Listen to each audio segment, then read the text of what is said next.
5장 12절에서 22절입니다. 저와 번갈아 교독하시고 마지막 절은 합독하시겠습니다. 제가 먼저 받들어 읽겠습니다. 그리스도께서 죽은 자 가운데서 다시 살아났다 전파되었거늘 너희 중에서 어떤 사람들은 어찌하여 죽은 자 가운데서 부활이 없다 하느냐. 만일 죽은 자의 부활이 없으면 그리스도도 다시 살아나지 못하셨으리라. 그리스도께서 만일 다시 살아나지 못하셨으면 우리가 전파하는 것도 헛것이요 너희 믿음도 헛것이며 또 우리가 하나님의 거짓 증인으로 발견되리니 우리가 하나님이 그리스도를 다시 살리셨다고 증언하였습니다. 만일 죽은 자가 다시 살아나는 일이 없으면 하나님이 그리스도를 다시 살리지 아니하셨으리라. 만일 죽은 자가 다시 살아나는 일이 없으면 그리스도도 다시 살아나는 일이 없었을 터이요. 그리스도께서 다시 살아나신 일이 없으면 너희의 믿음도 헛되고 너희가 여전히 죄 가운데 있을 것이요. 또한 그리스도 안에서 잠자는 자도 망하였으리니 만일 그리스도 안에서 우리가 바라는 것이 다만 이 세상의 삶뿐이면 모든 사람 가운데 우리가 더욱 불쌍한 자이리라. 그러나 이제 그리스도께서 죽은 자 가운데서 다시 살아나사 잠자는 자들의 첫 열매가 되셨도다. 사망이 한 사람으로 말미암았으니 죽은 자의 부활도 한 사람으로 말미암는도다. 함께 읽겠습니다. 아담 안에서 모든 사람이 죽은 것 같이 그리스도 안에서 모든 사람이 삶을 얻으리라. 아멘. 오늘은 부활 주일입니다. 오늘 시작은 과거 이찬수 목사님의 설교하신 설교의 예화를 빌어 시작하도록 하겠습니다. 어느 교수님이 한국 교회의 부활절에 대한 단상을 적으면서 이렇게 제목을 붙였다고 합니다. 유감 부활절 홀대 40대 1이라는 제목입니다.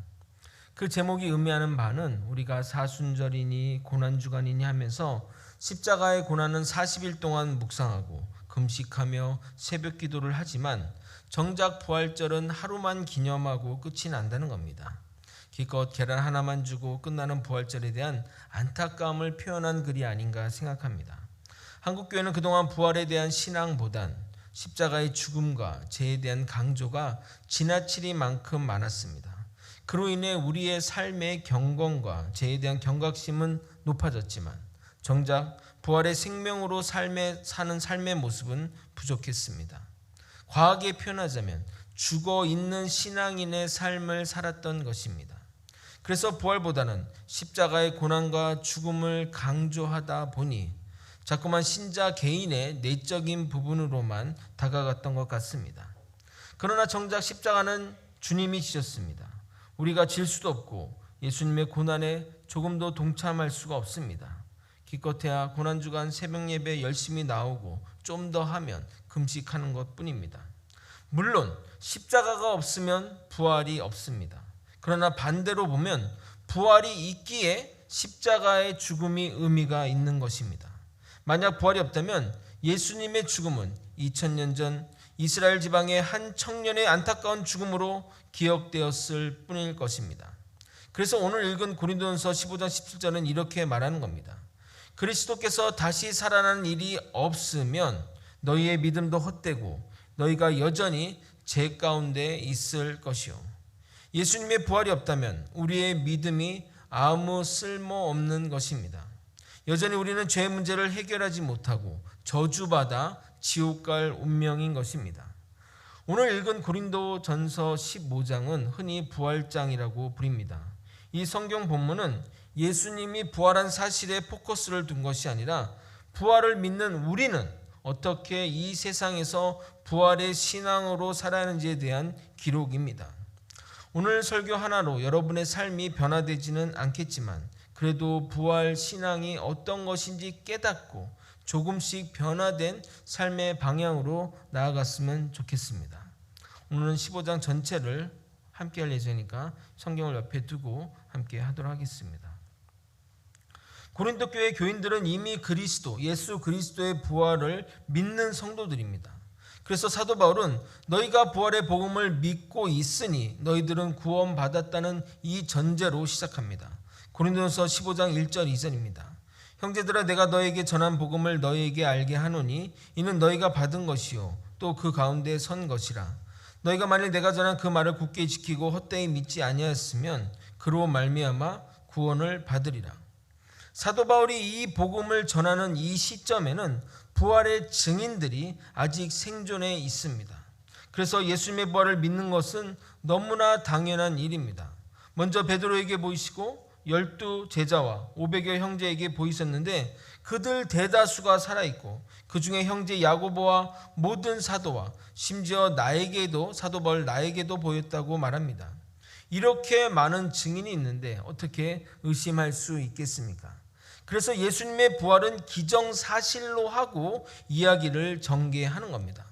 그러나 우리의 상황들은 어떻습니까? 부활의 증인은 다 소천하셨고 우리에게 남은 것은 이 성경책 하나뿐입니다. 그래서 요즘 유행하는 예수는 역사다, 청년들을 위한 기독교 변증 이런 같은 책들을 보게 되면 예수님의 부활을 증명하는 것을 목표로 합니다. 예수님의 부활을 증명하기 위해 이 부활이 기록된 이 성경의 증언들, 이 사람들의 증언들이 맞는지를 고문서 전문가, 성경학자, 역사학자, 심지어 변호사, 심리학자, 범죄수사까지 동원하여 검증과 자료 연구를 합니다. 합리적인 추론 끝에 성경의 증거는 확실하고 그래서 성경이 증거하는 예수님의 부활 또한 확실하다라고 결론 내리게 됩니다. 그래서 이어서 죽어서 4일 만에 부활하셨다면 그분은 하나님의 아들임이 틀림없고 그가 우리의 구원자가 될 수 있다는 결론을 내리게 됩니다. 거꾸로 진행하는 방식이죠. 우리가 지금 사는 세상은 그럴 수밖에 없습니다. 하지만 사도 바울이 사역하는 그 시대에는 눈으로 목격한 증인들이 있는 상황이니 그러한 추론의 과정이 필요하지 않았던 것입니다. 그럼 바울은 고린도 교회 성도들에게 무슨 이야기를 하고자 이 부활의 이야기를 꺼낸 것일까요? 고린도 교회 성도들 가운데 이런 의문을 가진 분들이 있었습니다. 첫째는 죽은 자의 부활이 있을 수 있는가 하는 것이며 둘째는 부활을 한다면 어떤 방식으로 어떤 몸으로 부활할 수 있는가에 대한 질문이었습니다. 첫 번째 의문은 부활 사실 자체에 대한 의문이고 둘째는 부활할 몸의 성질에 대한 의문입니다. 사람들이 첫 번째 질문을 하는 이유는 이렇습니다. 그들이 예수님의 부활은 인정하지만 우리가 예수님처럼 부활한다는 보장이 있는가? 라는 질문입니다. 예수님이 부활했지만 우리가 그렇게 부활한다는 그것을 믿을 수 있겠냐? 이런 질문인 것입니다. 그래서 바울은 직접적으로 이렇게 말합니다. 먼저 죽은 자의 부활은 그리스도가 보이지 않았느냐? 죽은 자가 부활할 수 있었기에 그리스도가 부활할 수 있는 것이므로 우리의 부활도 가능하다고 말씀하는 겁니다. 예수님이 부활하셨기 때문에 그것이 아니라 죽은 자가 부활이 되기 때문에 예수 그리스도가 부활할 수 있다고 말하는 겁니다. 12절 13절입니다. 그리스도께서 죽은 자 가운데서 다시 살아났다 전파되었거늘 너희 중에서 어떤 사람은 어찌하여 죽은 자 가운데서 부활이 없다 하느냐?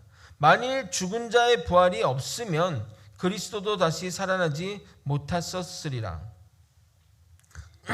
또한 바울이 거론하지는 않았지만 예수님은 죽은 나사로를 살리셨고 회당장 야이로의 딸도 살리셨기에 죽은 자의 부활은 가능합니다.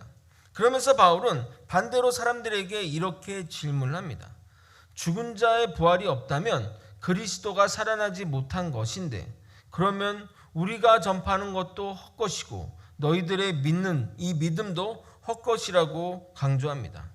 이어서 그리스도가 부활하지 않았다면 우리의 죄의 문제는 해결이 되지 않았고 부활할 것을 믿고 죽은 자나 부활할 것을 믿고 지금 이 땅의 삶을 살아가며 주님의 뜻대로 살아가는 우리가 가장 불쌍하다며 역설적으로 물어보고 있습니다. 16절부터 19절을 다시 한번 읽어보도록 하겠습니다. 만일 죽은 자가 다시 살아난 일이 없으면 그리스도도 다시 살아나신 일이 없었을 터이요. 그리스도께서 다시 살아난 일이 없으면 너희의 믿음도 헛되고 너희가 여전히 죄 가운데 있을 것이요. 또한 그리스도 안에서 잠자는 자도 망하였으리니 만일 그리스도 안에서 우리가 바라는 것이 다만 이 세상의 삶뿐이면 모든 사람 가운데 우리가 더욱 불쌍한 자이리라. 정말 그렇지 않습니까? 여러분은 이렇게 꽃피고 날씨 좋은 주일 오전에 왜 이런 설교를 듣고 계십니까? 왜 다른 사람들처럼 나가서 정말 놀지 않고 뭘 얻을 것이 있다고 저를 바라보고 계십니까? 여러분은 술을 먹고 몸이 원하는 대로 방탕하게 살고 싶진 않으십니까? 우리 모두는 주님을 믿으면서 얼마나 절제하며 포기하며 살고 계십니까? 리차드 도킨슨의 책 만들어진 신을 출간하면서 책 광고 문구 카피를 이렇게 했다고 합니다. 그 책의 내용은 이 신은 인간에 의해서 만들어졌다는 내용인데 나중에 이것에 대해서도 좀 다루겠지만 책 광고 문구 하나는 정말 잘 만들었다고 생각합니다. 그 광고 문구가 뭔지 아십니까? 여러분 걱정하지 마세요. 이제 여러분은 방탕하게 살아도 됩니다 였습니다. 정말 부활이 없다면 저 같은 사역자는 뭐가 되는 것일까요? 여러분도 불쌍하지만 저는 더 불쌍한 자 아닙니까? 사역의 길을 가는 것이 대부분 행복하지만 가끔 어떨 때는 힘들 때도 있습니다. 새벽부터 일어나 하루를 시작하고 애들 잘 때 들어가는 경우들이 대부분이며 밤낮 없이 사역합니다. 가끔 속상할 때도 있고 대부분 그런 마음 상하는 일이 있지만 대부분 속으로 삭혀야 됩니다. 성격대로 했다간 큰 사단 나기 때문입니다. 그래서 술, 담배 안 하는 사역자가 간암이나 폐암이 많은가 봅니다. 그럼에도 우리가 주님의 몸된 교회를 위해 자신을 죽이는 이유는 예수님의 생명이 나를 통해 드러내기 위해서입니다. 사도 바울은 이것을 이렇게 멋지게 표현합니다. 고린도서 4장 10절입니다. 내가 항상 예수의 죽음을 몸에 짊어짐은 예수의 생명이 또한 내 몸에 나타나게 하려 함이라. 그래서 저는 예수 그리스도의 생명이 제 삶을 통해 나타나기 위해 매일매일 제 자아를 죽이려고 노력합니다. 제 기도의 절반 이상이 제 자아를 죽게 해달라고 하는 기도입니다. 그런데 여러분 저는 원래 그런 사람이 아닙니다. 정말 자아가 확실하고 어디에 놓여도 항상 존재감이 확실한 사람이었습니다. 부활의 생명으로 사는 자는 나를 죽이고 예수님을 살리는 삶의 방향으로 나아가야 하는 것입니다. 그런데 부활이 있다면, 여러분 정말 부활이 있다면, 당연히 있지만 부활이 있다면 부활이 없다고 생각하며 막 사는 자들은 정말 큰 문제가 발생하는 것입니다. 그 문제가 잠시뿐이면 참을 수 있지만 영원히 이 땅에서의 삶에 대해 책임져야 할 것입니다. 물론 그날에는 저와 믿음으로 산 여러분들, 그러면서 절제하고 수고하고 했던 자들은 그동안의 노고가 보상받는 축복의 시간이 될 것입니다. 그래서 예수님이 부활하셨다는 이 명백한 진리 위에 우리의 신앙을 쌓는다면 그 튼튼한 토대인 예수님의 부활이 나의 부활의 모습이 된다고 성경은 말하고 있습니다. 고린도전서 15장 20절에서 22절 여러분이 한번 읽어보도록 하겠습니다. 함께 읽겠습니다. 시작. 그러나 이제 그리스도께서 죽은 자 가운데서 다시 살아나사 잠자는 자들의 첫 열매가 되셨도다. 사망이 한 사람으로 말미암았으니 죽은 자의 부활도 한 사람으로 말미암는도다. 아담 안에서 모든 사람이 죽은 것 같이 그리스도 안에서 모든 사람이 삶을 얻으리라. 우리는 원래 불멸의 존재로 만들어졌으나 아담의 범죄함으로 인해 세상에 죄가 들어왔고 결국 죽음은 피할 수 없는 운명이 되었습니다. 하지만 예수님의 부활로 인해 우리는 새 삶을 얻게 되었고 우리가 다시 살아날 것을 예수님이 첫 열매로 보여주신 것입니다. 예수님이 우리에게 이렇게 약속하십니다. 요한복음 11장 25절 26절입니다. 예수께서 이르시되 나는 부활이요 생명이니 나를 믿는 자는 죽어도 살겠고 무릇 살아서 나를 믿는 자는 영원히 죽지 아니하리니 이것을 내가 믿느냐. 거제 소망교회 성도 여러분, 여러분은 믿으십니까? 믿으셔야 합니다. 우리의 인생에서 수많은 선택을 하며 삽니다.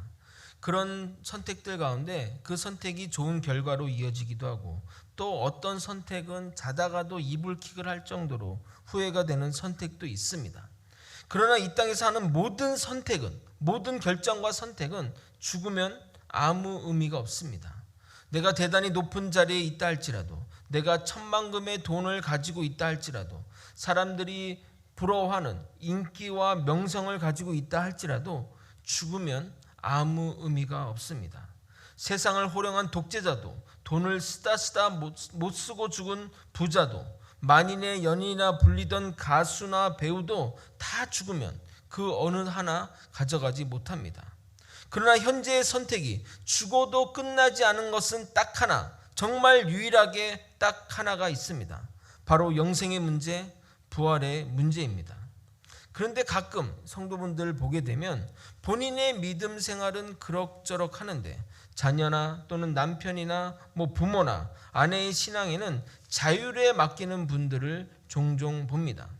정말 부활을 믿는다면, 정말 이 땅 끝에 부활이 있다는 것을 믿는다면 그렇게 놔둬서는 안 되는 것 아닙니까? 죽어서 하늘나라 갔는데 여러분이 사랑하는 사람이 없다는 상상은 안 하십니까?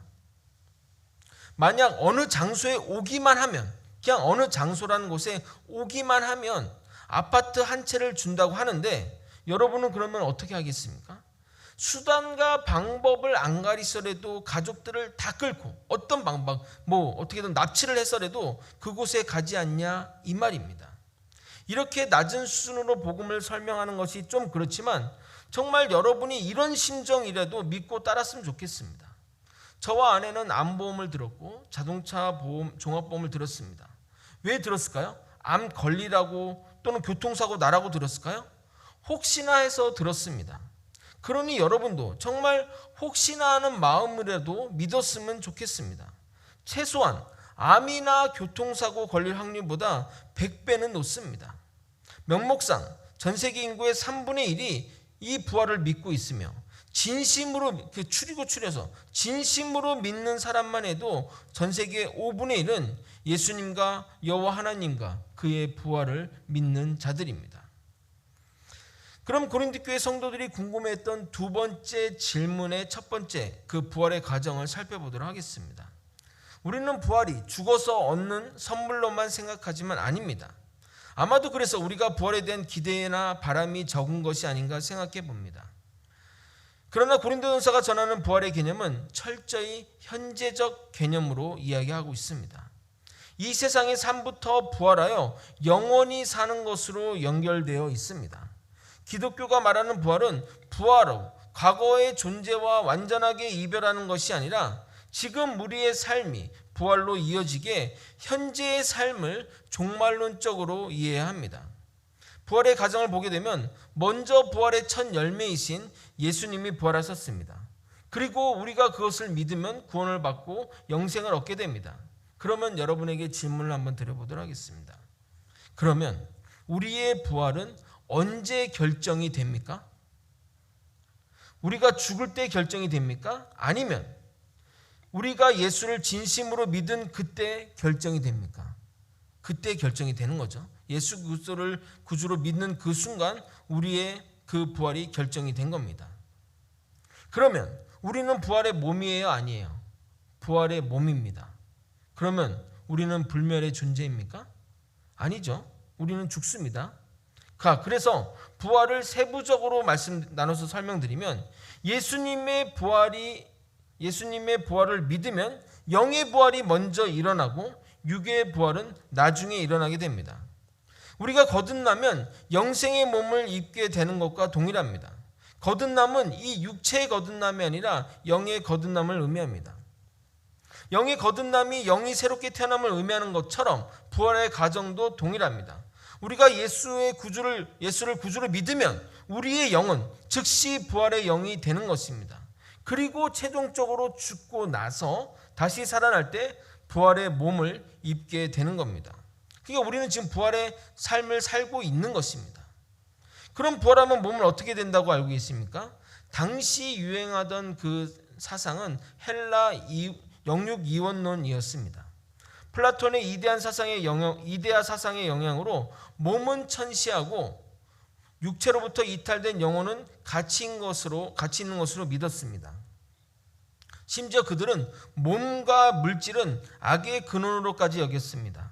따라서 헬라 사상 체계에 익숙한 이들에게 기독교에서 말하는 영혼의 불멸은 매력적인 것이지만 몸의 부활은 이해되지도 그리고 소망하지도 않았습니다.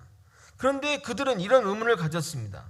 부활이 있다면 어떤 방식, 어떤 몸으로 부활할 수 있는가 하는 질문입니다.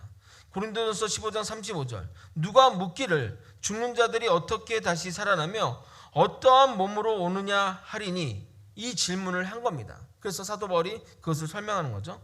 사실 우리도 이런 의문을 가진 분들이 꽤 있습니다. 죽으면 화장을 하는데 나중에 이거 문제되는 것 아니야? 그래서 매장을 고집하는 분들이 있습니다. 이 질문에 바울은 식물의 파종, 동물의 몸 및 천체의 다양성을 통해 부활을 설명합니다.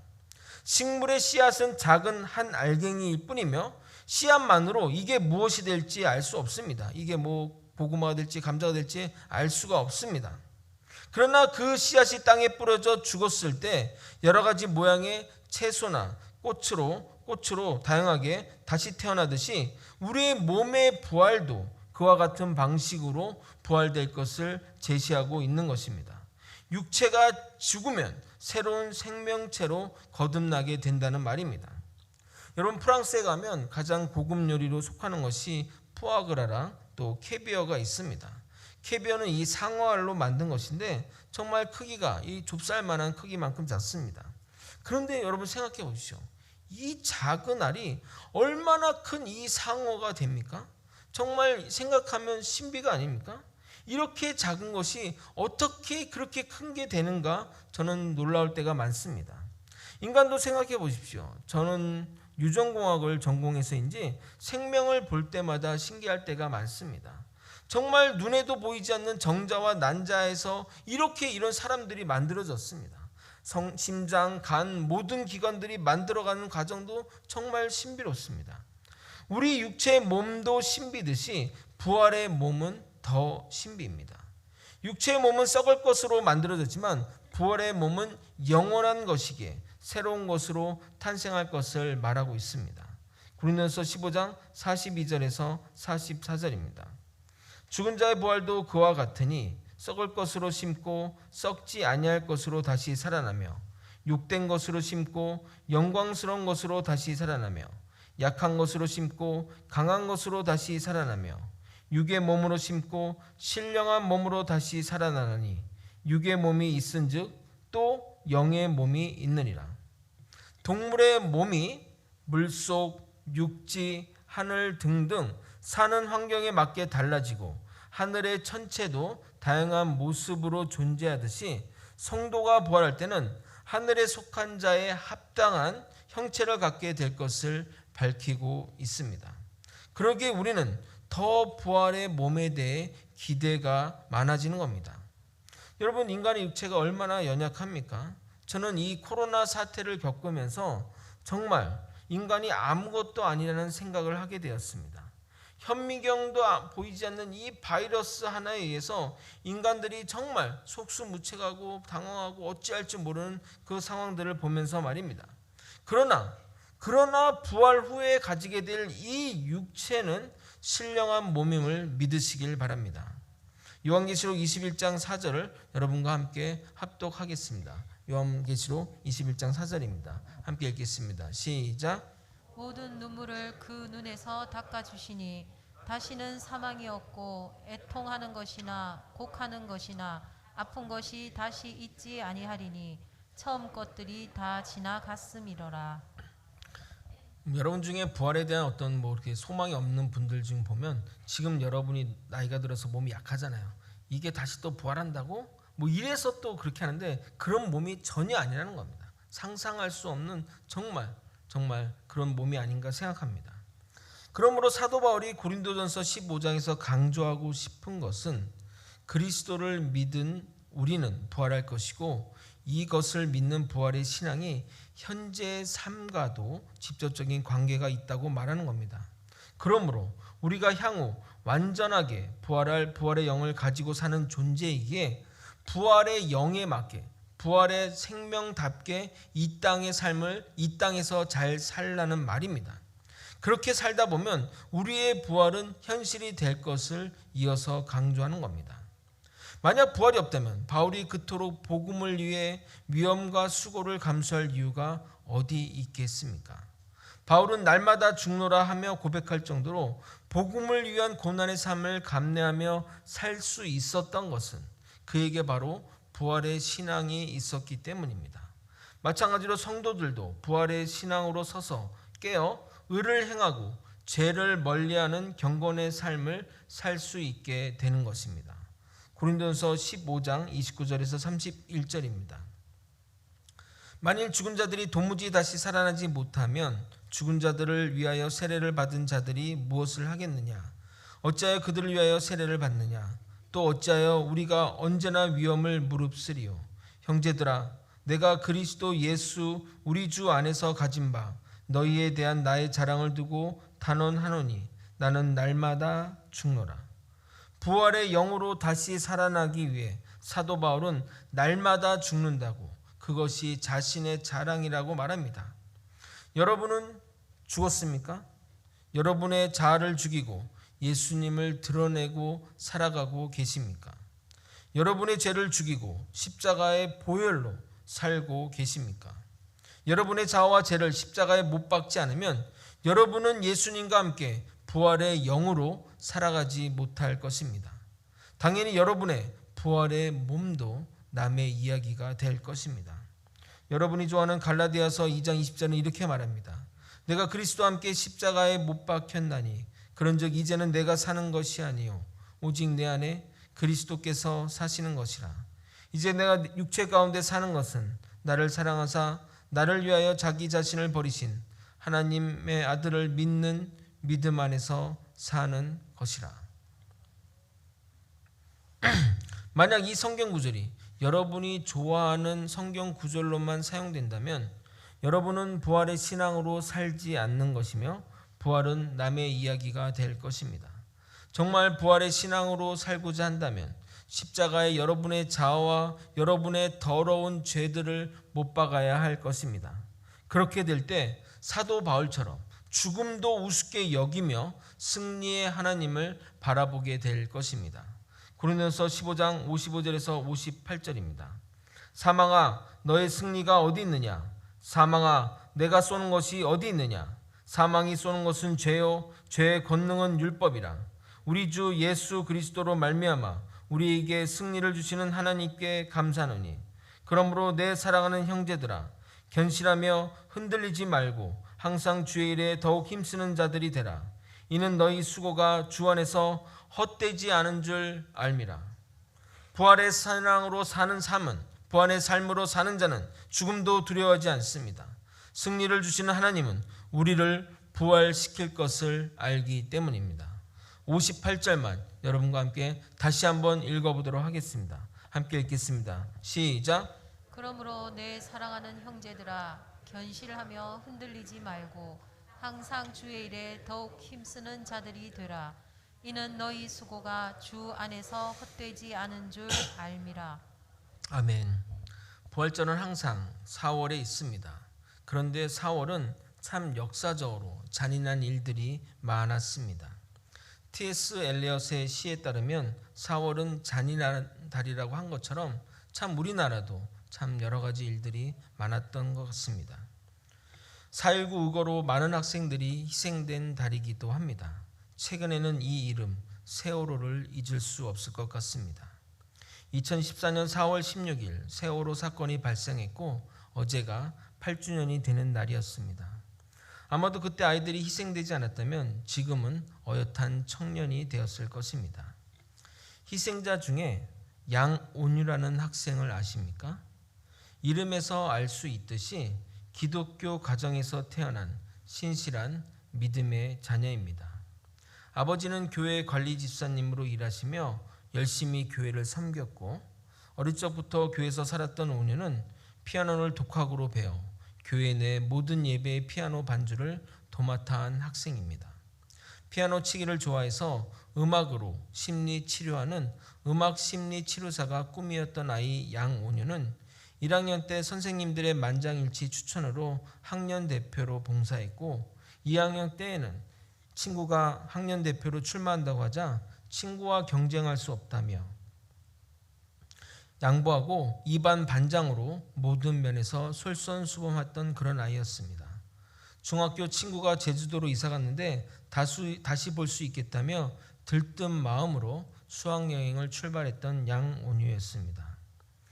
4월 16일 오전 7시쯤 엄마에게 배에서 자고 일어났다며 메시지를 보내온 온유에게 세월호가 침몰하는 순간 아빠는 온유야, 아빠다. 너를 위해 모두 기도하고 있다. 이럴 때일수록 침착해야 하는 거야. 친구들에게도 동요하지 말고 차분히 기다리면 구조될 거라고 용기를 주렴 라고 보낸 아빠의 문자에 답이 없던 온유가 그때 뭘 하고 있었는지 닷새 뒤에야 밝혀졌습니다. 2014년 4월 19일 팽목항, 그날은 부활절이었습니다. 온유 부모님은 오늘은 온유가 꼭 돌아올 것이라 믿고 있었습니다. 온유 양의 태몽은 바다였고 태명이 부활이었기 때문입니다. 부모의 믿음대로 온유는 31번째 시신으로 돌아왔습니다. 검시관의 확인을 거쳐 부모님 곁에 돌아온 온유는 꽉 굽어있던 손가락을 스르르 펼치며 가족 품에 안겼습니다. 온유의 장례식장에 살아남은 친구들이 찾아와 온유의 이야기를 합니다. 온유는 가판까지 나왔다가 밑에서 친구들의 살려달리는 소리를 들리자 다시 배 안으로 들어갔어요. 방에 남아있는 친구들을 구한다고. 울음소리를 듣고 구명조끼를 입지 않고 다시 선실로 들어왔던 온유는 결국 차가운 시신으로 돌아왔습니다. 아버지는 감정을 억누르며 이렇게 말합니다. 걔는 그럴 줄 알았어. 친구들이 배 안에 있는데 그냥 나올 애가 아니거든. 온유가 돌아온 그날 온유가 다니던 교회 부활절 예배는 눈물바다가 되었습니다.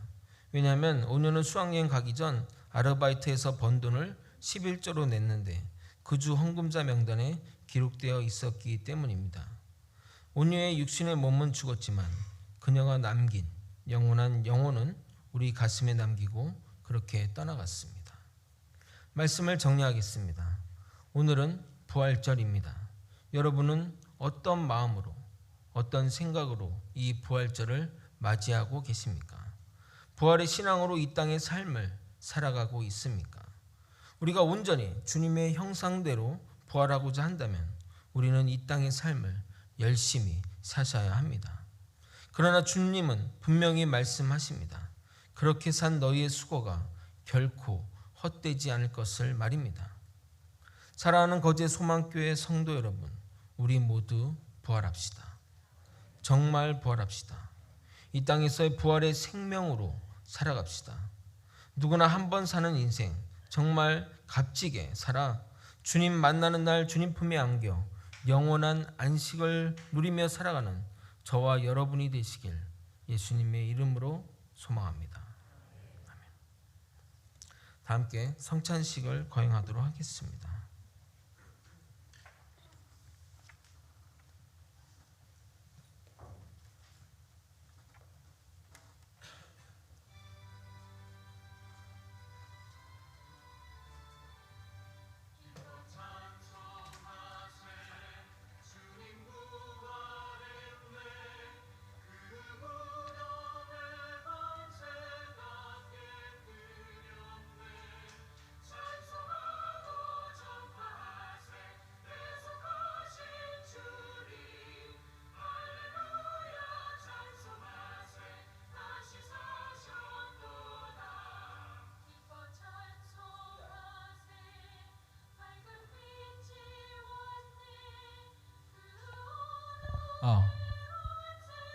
경음악으로 틀어주시겠습니다.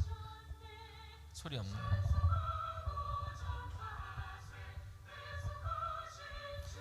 성경 말씀 읽어드리도록 하겠습니다. 내가 너에게 전한 것은 주께 받은 것이니 곧 예수께 잡히시던 밤에 떡을 가지고 축사하시고 이르시되 이것은 너희를 위하는 내 몸이니 이것을 행하여 나를 기념하라 하시고 식후에 또 그와 같이 잔을 가지고 이르시되 이 잔은 내 피로 세운 새 언약이니 이것을 행하여 마실 때마다 나를 기념하라 하셨으니 너희가 이 떡을 먹으며 이 잔을 마실 때마다 주의 죽으심을 그가 오실 때까지 전하는 것이니라. 성찬 예식은 믿음으로 예수님의 몸과 피를 기념하는 시간입니다.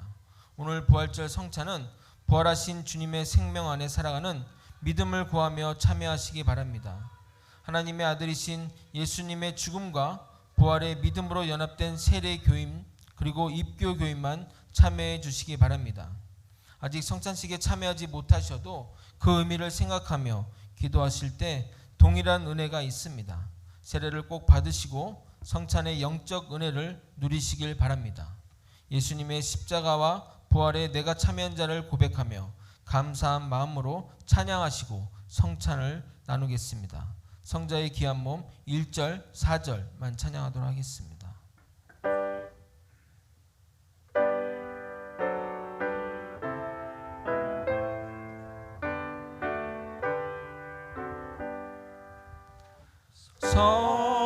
성자의 귀한 몸 날 위하여 버리신 그 사랑 고마워라. 내 머리 숙여서 주님께 비는 말 나 무엇 주님께 바치리까. 만 가지 은혜를 받았으니 내 평생 슬프나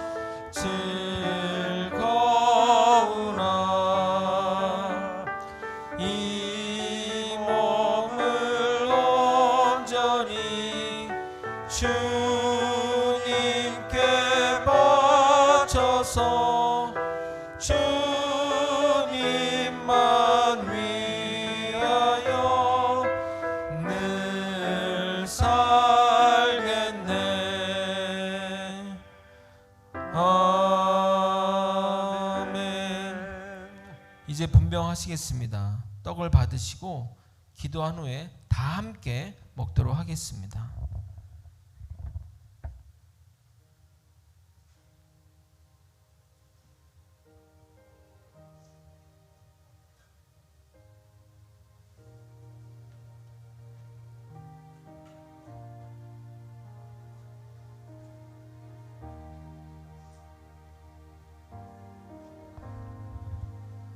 함께 기도하면서 이 성찬의 몸을 기념했으면 좋겠습니다. 하나님 아버지, 하나님 아버지, 예수님의 그 몸과 피를 기념하며 하나님 이 성찬식 가운데 하나님 함께 하실 줄 믿습니다. 주님 붙들어 주시고 인도해 주옵소서. 우리의 모든 상황들이 온전히 주님께 있음을 믿습니다. 주님 부활의 생명으로 살아가는 자 되게 도와주옵소서. 부활의 영을 가진 우리는 아버지 이 땅의 삶에서 부활의 영으로 살아야 될 줄 믿습니다. 하나님 붙들어 주시고 인도해 주옵소서. 주님 우리 마음이 더욱더 주님께 향해 나아가기 원합니다. 주님 도와주옵소서. 주님 붙들어 주옵소서. 주님 마음과 주님의 함께 나아갈 수 있도록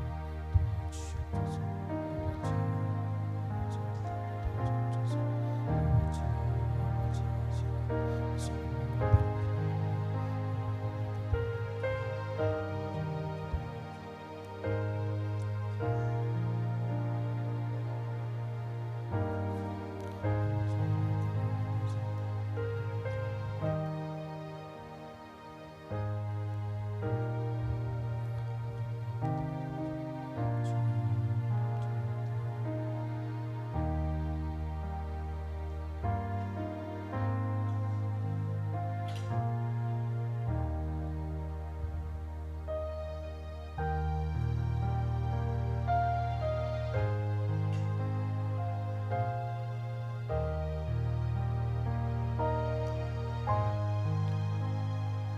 혹시 받지 못하신 분 있으면 손을 들어 표시해 주시면 고맙겠습니다.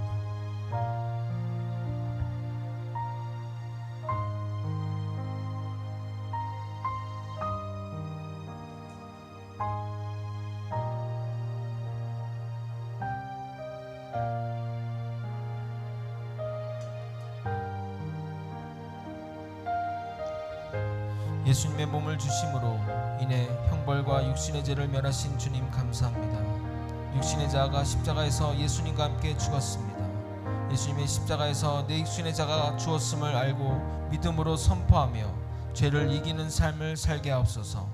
또한 육신적인 모든 연약함과 모든 부정한 것들이 예수와 함께 죽었음을 알고 믿사오니 예수 안에서 육신의 자아가 죽은 자, 나의 인간적인 연약함이 죽은 자로 믿음으로 선포하며 살아가게 하옵소서. 예수님의 이름으로 기도드렸나이다. 함께 떡을 먹겠습니다.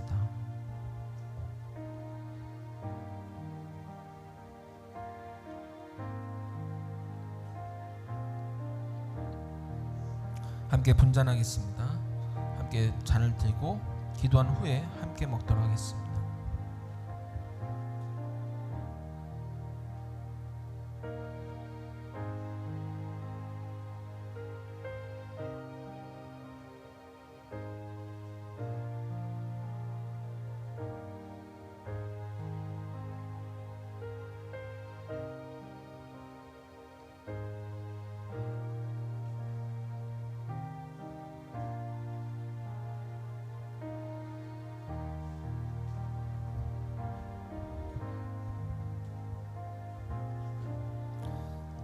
계속 기도하시겠습니다. 유월절 어린 양 되신 예수님, 아버지, 아버지,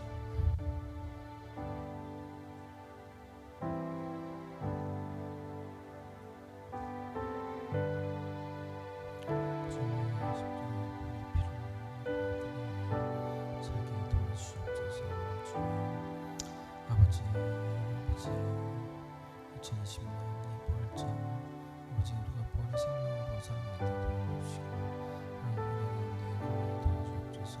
주님 예수님의 십자가의 보혈의 피 아버지 그 보혈의 피가 우리를 살렸음을 믿습니다.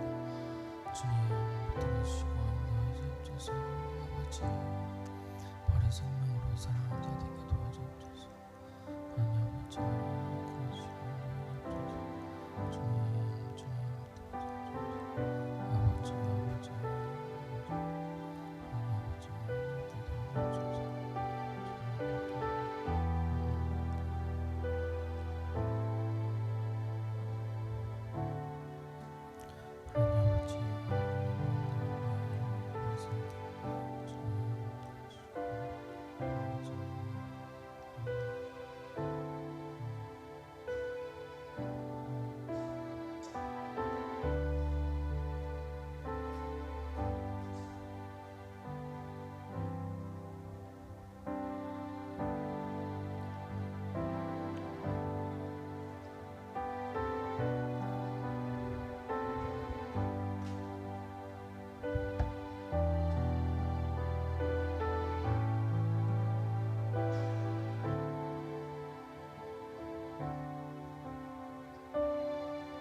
기도하시겠습니다. 유월절 어린 양 되신 예수님, 하나님의 아들 오직 어린 양 그 피로 심판 중에 영생을 주시고 모든 결박과 구속에서 해방시켜 주시고 하나님의 영원한 자녀와 백성 삼아 주심에 감사합니다.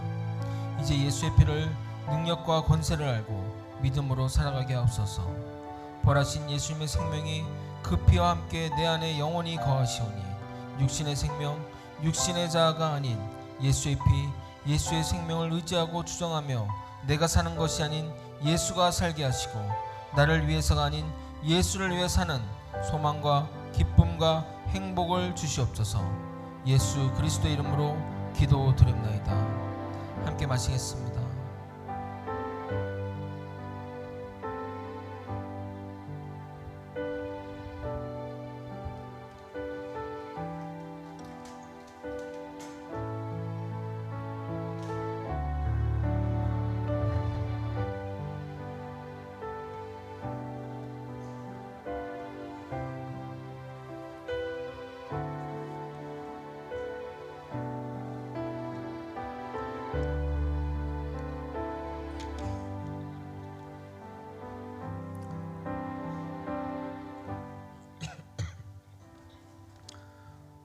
다 함께 결단 찬양하시고 또 기도의 자리로 나갔으면 좋겠습니다. 찬양 미랄 찬양하도록 하겠습니다.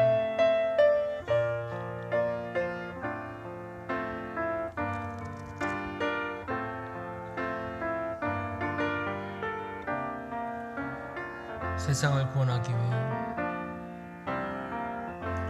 세상을 구원하기 위해 흘려야 할 피가 필요하다면 죄인을 대신하기 위해 일생의 제물 필요하시다면 내 생명 제단 위에 드리리 주 영광 위에 사용하소서. 생마른 생명 낳고 주님 볼 수 있다면 나의 삶과 죽음도 아낌없이 드리리. 죽어야 다시 사는 주의 말씀 믿으며 하늘의 미랄 되어 썩어지리니 예수님처럼 살아가게 하소서. 길 잃어 지친 양을 찾아 길 잃어 지친 양을 찾아 마음 상해 이리저리 헤매는 한 영혼 찾아 아파하는 예수님 마음 내게 주옵소서. 십자가 온 세상 위한 그 희생 눈물로 그 길 가게 하소서. 생명이 또 다른 생명 낳고 주님 볼 수 있다면 나의 삶과 죽음도 아낌없이 드리리. 죽어야 다시 사는 주의 말씀 믿으며 하늘의 미랄 되어 썩어지리니 예수님처럼 살아가게 하소서. 부활은 죽고 난 후에 받게 되는 어떤 선물이나 이런 것이 아닙니다. 우리는 예수 그리스도를 구주로 믿는 그 즉시 부활의 영이 되었습니다. 우리 안에 주님이 살고 계십니다. 우리 주님의 산 그 영대로 우리는 이 땅의 삶을 살아가야 할 것입니다. 여러분이 이 땅에 산 그 삶이 그 부활의 몸으로 연결이 되는 겁니다. 이 믿음, 이 신앙 가지고 이 땅에서 정말 예수님의 부활을 증거하며 증명하며 나아가는 우리 모두가 되기를 소망합니다. 정말 부활절의 의미는, 우리가 부활절의 의미는 예수님이 부활하셨다는 것을 믿는 것 그 자체에 있는 것이 아니라 부활의 생명으로 살아서 그 부활이 진짜임을 우리의 삶으로 증명하는 것입니다. 증명되지 않으면 사람들은 결코 믿지 않습니다. 여러분의 삶으로 예수님의 부활을 증명해 내십시오. 우리 함께 이런 결단의 마음을 담아 다 함께 통성으로 기도하시겠습니다. 주여! 하나님 아버지, 이 시간 하나님 우리에게 마음을 주셔서 아버지 우리가 부활의 신앙과 믿음으로 살아갈 수 있게 도와주옵소서. 아버지 죽은 후에 받게 되는 그 부활만 믿는 그런 신앙이 아니라 아버지 내가 지금 부활했으니 나에게 부활의 영이 있으니 예수님의 영이 함께 하시니 그 부활의 믿음 그 신앙으로 아버지 살아가게 도와주시옵소서. 아버지 예수님의 부활을 사람들은 부정하고 믿지 않습니다. 누가 어떻게 부활할 수 있냐고 하지만 아버지 우리가 부활의 신앙으로 살아갈 때 우리의 삶의 모습을 통해 저들을 보니 정말 예수님이 부활하신 것이 확실하구나. 죽음도 두려워하지 않고 어떤 시련과 환난에도 변하지 않는 그들의 모습을 보며 예수님이 부활하신 것이 확실하다고 아버지 사람들이 인정할 수 있도록 아버지 우리가 정말 부활의 신앙으로 살아갈 수 있게 도와주시옵소서. 아버지 우리에겐 부활이 있습니다. 참된 부활이 있습니다. 그 믿음과 그 신앙으로 이 땅의 삶을 살아갈 수 있도록 역사하시고 이끌어 주시옵소서. 사랑이 많으신 하나님 아버지, 초대교회 성도들이 죽음도 두려워하지 않고 정말 아무것도 두려워하지 않고 주님의 영광을 위해 살아갈 수 있었던 그 모습을 보고 예수님이 부활하셨다는 것을 믿게 되었던 것처럼 아버지, 우리가 이 땅의 삶을 살 때 예수님이 살아계심을 우리의 몸으로, 우리의 삶으로 증명하며 살아가게 도와주시옵소서. 아버지, 부활은 죽은 후에 받게 되는 선물이 아닙니다. 이 땅의 삶을 살아가는 우리들, 예수 그리스도를 믿는 우리에게 부활의 생명이 있음을 믿고 하루하루 살아가는 자 되게 도와주시옵소서. 어떤 상황에서도 주님 바라본 것 놓지 않게 도와주시고 환난과 고난 가운데서도 주님 바라보며 살아가는 우리 모두가 되게 하여 주시옵소서. 간구하오며 이제는 우리 구주 예수 그리스도의 은혜와 우리 하나님 아버지의 크신 사랑과 성령 하나님의 감동감화 교통 역사하시는 귀한 은총이 주님의 부활을 확고히 믿으며 부활의 생명으로 이 땅의 삶을 말씀대로 굳건히 살아가고자 하는 믿음의 성도들의 마음과 영혼과 육신의 건강과 그 가정과 사업과 직장과 모든 것 위에 이제로부터 영원히 함께 있을지어다. 아멘.